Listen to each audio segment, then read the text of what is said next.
Hello, I'm Luke Metcalf, founder of Microburbs and data scientist, and we are going to run through today Microburbs Suburb Reports. These give you a huge amount of information, but boil it down for you whether it's worth buying into a particular suburb and where in that suburb to buy. So you get 14 pages of often very unique information that you can't get anywhere else to give you that edge in your buying journey. So biggest thing of all is the annual growth forecast. So this is based on an algorithm that's back-tested to 1990 and outperforms the national average by 7.8%. So it's very rigorous. It works in all kinds of markets, recessions, GFC, doesn't matter. It's very adaptive to market conditions. So you get a confidence interval as well, because obviously no one can know exactly the future. You get a basic summary of the suburb, which we'll go into much more detail on soon. Find out your yield, very important. How much are you actually going to be able to earn on the property for the year? Vacancy rates, lifestyle score, and importantly, you get growth. So how well has the suburb performed over the last 1, 3, 5, and 10 years? Okay, so Microburbs is really unique in being very hyperlocal. So this is actually telling you what are the most sought after streets in the suburb. So you've got whether it's a quiet streets have outperformed lately. The median price, you can see that it's quite different from street to street. How much rent you can get out of it. The 10-year growth. So you'll see that different streets have moved in different directions. This is something we see in our data all the time. This is not unique to this sample suburb of Windsor.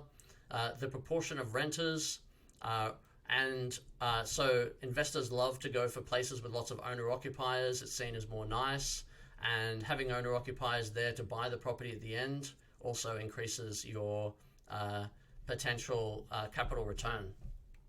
Turnover rates. Now this is something that is very different from street to street and really does affect your capital growth returns. So highly sought after streets where people stick around, there's less supply of them, they're more in desire by locals, and you can get a higher price when you come to sell.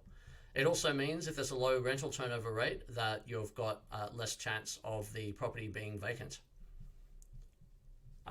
Obviously, we do past performance, and this is going back to 2008.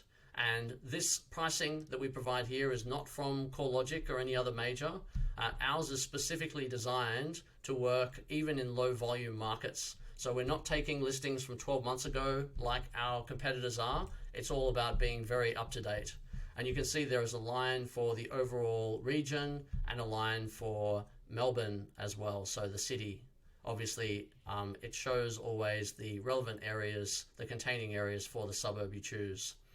Volume over time. So it's a great thing if there's lots of volume from the point of view of getting a lower price. You've got more ability to buy, but it also may be that there's something undesirable about the suburb at the time. So potentially there isn't as much labor, as much employment there.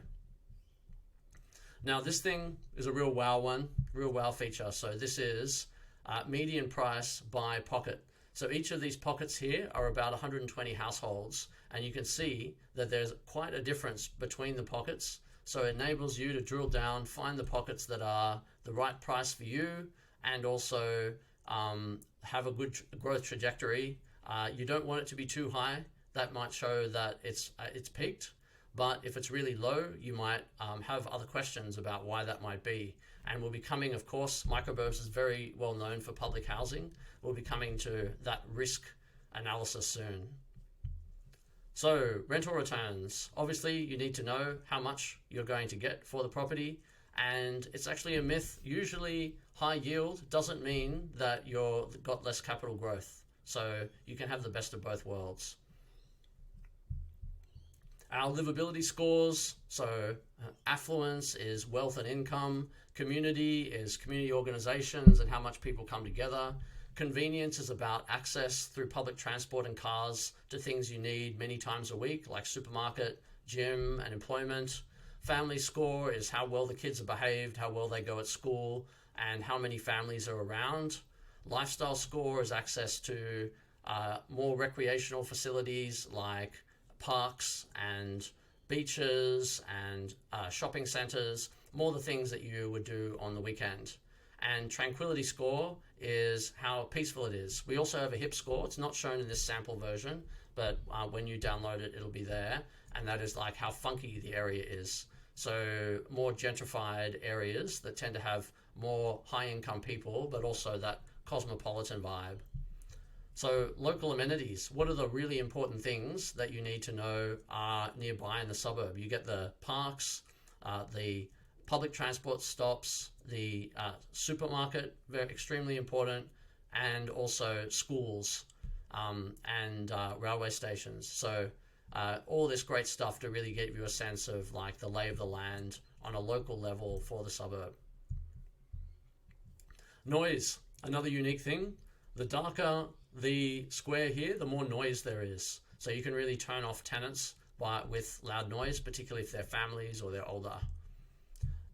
DAs, development applications. So this is showing you all the applications that have been made to the government for changes to properties that are very large. So new dwellings, education, and subdivision. So if you're looking to do subdivisions, having other DAs there is a great sign that it is possible for you too.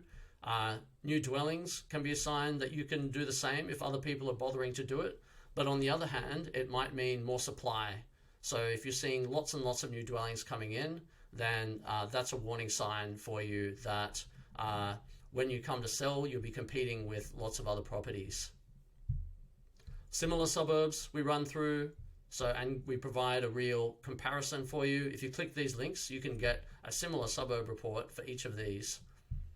And here is our risk map. So in this case, you can see it's all about public housing. There's one spot here where half of people are public housing, 52%, and we also provide bushfire, mobile black spots, erosion risk, and flooding. So, if it was Brisbane, I'd be very concerned about whether you're in a flood zone. So this saves you a hell of a lot of time from looking around all kinds of government sources.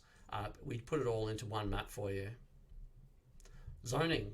So we really break down zoning very precisely here. So if you buy a property that's low density but has the potential to be redeveloped, that is really the biggest way to make money in real estate.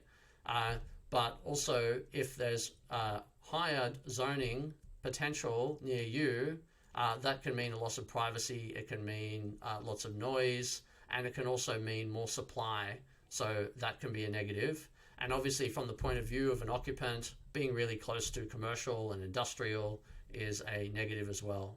So yeah, the lighter the zone, the more intense the intensity is. So how many stories, basically.